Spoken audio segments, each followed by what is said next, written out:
आइए देखते हैं कैसे खेला जाता है सिसिलियन डिफेंस के नच्ड ऑफ वेरिएशन को। जब व्हाइट खेलता है E4, ब्लैक खेलता है C5 और यहाँ से शुरुआत होती है सिसिलियन डिफेंस की। नाइट टू F3 आइडिया है D4 स्क्वायर को कंट्रोल करना, जिससे व्हाइट D4 पॉन पुश कर सके। D6, D4, C cross D4, N cross D4, knight to F6, centre pawn पे attack, knight to C3।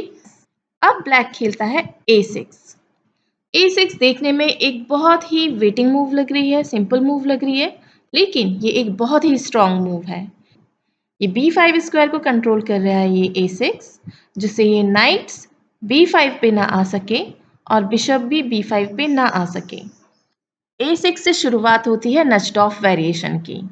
Suppose अगर black A6 ना खेल के डायरेक्ट E5 खेले तो क्या होगा? तो ये बिशप B5 स्क्वायर पे आके चेक देगा, block, bishop takes bishop, queen takes and knight comes to F5, जो कि व्हाइट के लिए बहुत स्ट्रांग है। इसीलिए यहाँ पे E5 के बजाय ब्लैक A6 खेलेगा। अब व्हाइट इस A6 का रिप्लाई कैसे देगा?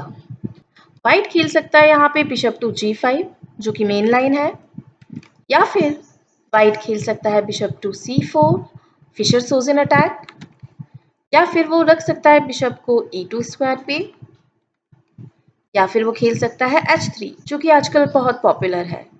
हम इन सब मूव्स को, व्हाइट के इन सब रिप्लाईज को समझेंगे वन बाय वन, लेकिन आज हम जिस लाइन को समझेंगे वो है bishop to G5 attack.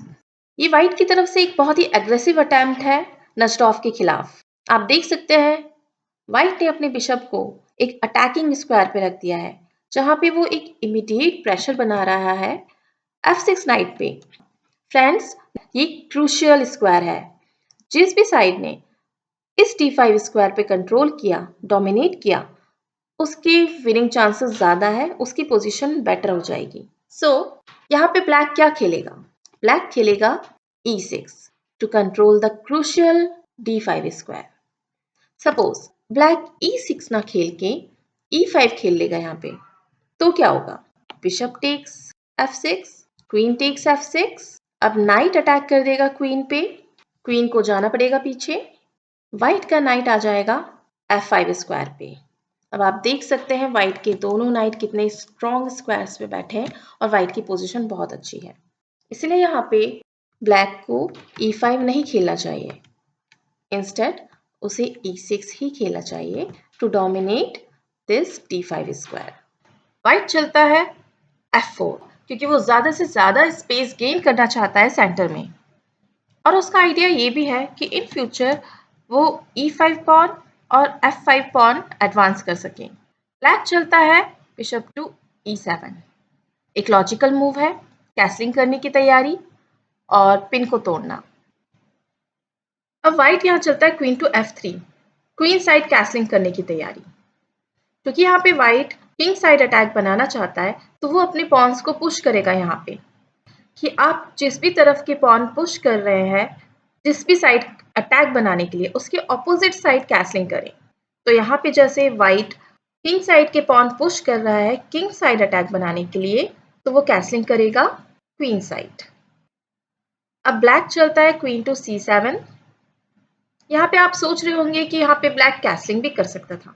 Yes, but अभी हम कैसलिंग डिले कर सकते हैं, क्योंकि हमें queen side operations immediately start करना होगा, इससे पहले कि व्हाइट इनिशिएटिव ले ले।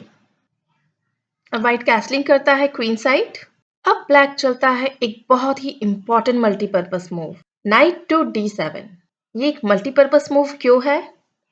फ्रेंड्स, ये मूव एक ग्लू की तरह काम करेगा, जो कनेक्ट करता है सारे ही ब्लैक्स के प्लान को।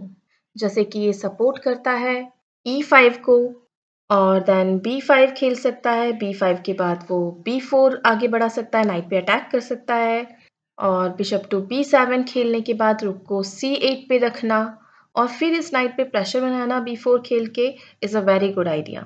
दैट्स वाई ये जो नाइट टू D7 खेला था, ये बहुत ही इंपॉर्टेंट ग्लू मूव है, जो सारे ही प्लान्स को कनेक्ट कर रहा है। अब वाइट खेलता है G4। आप देख सकते हैं कि वाइट ने अपना पॉन असॉल्ट किंग साइड की तरफ चालू कर दिया है। वैसे ही ब्लैक ने भी B5 खेल के अपना queen side counter play start कर दिया है। ये जो वाइट का बिशप है ये G5 के रास्ते में आ रहा है, इसीलिए वो टाइम बचाने के लिए इसे एक्सचेंज कर लेगा। और अब आप देख सकते हैं कि वाइट G5 मूव कर सकता है और अटैक भी बना दिया नाइट पे। अब यहाँ पे एक क्वेश्चन अराइज होता है कि G5 के बदले अगर वाइट E5 खेलता तो ये भी तो अच्छी मूव थी। नाइट पे अटैक और रुक पे डिस्कवर अटैक। वाइट ने E5 क्यों नहीं खेला? इसका आंसर ये है कि अगर वाइट E5 खेलता तो ब्लैक बिशप टू B7 से रिप्लाई देता। और आप देख सकते हैं कि बिशप स्कीवर कर सकता है क्वीन को और पीछे रुक है, उसे रुक मिल जाएगा। इसलिए यहाँ पे E5 नहीं खेला गया, यहाँ पे G5 खेला। वाइट ने G पॉन से नाइट पे अटैक किया है तो नाइट मूव करेगा D7 स्क्वायर पे। अब अगर वाइट ने बिना किसी स्ट्रॉन्ग प्लान के फर्दर प्रोसीड किया गेम को तो ब्लैक प्लान करेगा B4। B4 पॉन नाइट को अटैक करेगा, C3 नाइट को अटैक करेगा जो कि डिफेंडर है E4 पॉन का। इसके बाद ब्लैक प्रेशर बना सकता है E4 पॉन पे और आगे की प्लानिंग उसकी RC8 खेलने की होगी, बैटरी बनाकर C2 पॉन पे अटैक करने की। तो आप देख सकते हैं इस तरह से ब्लैक अपने क्वीन साइड अटैक को फर्दर प्रोसीड करेगा। वो कैसलिंग को डिले करेगा और क्वीन साइड अटैक पे ज़्यादा फोकस करेगा। तो आज की वीडियो में हमने देखा ब्लैक अगर नस्टॉफ वेरिएशन खेलता है A6, उसके बाद अगर वाइट बिशप टू G5 से अटैक करता है तो ब्लैक इस वेरिएशन को कैसे हैंडल करता है। नेक्स्ट वीडियोस में हम और भी वेरिएशंस लेके आएंगे नस्टॉफ के।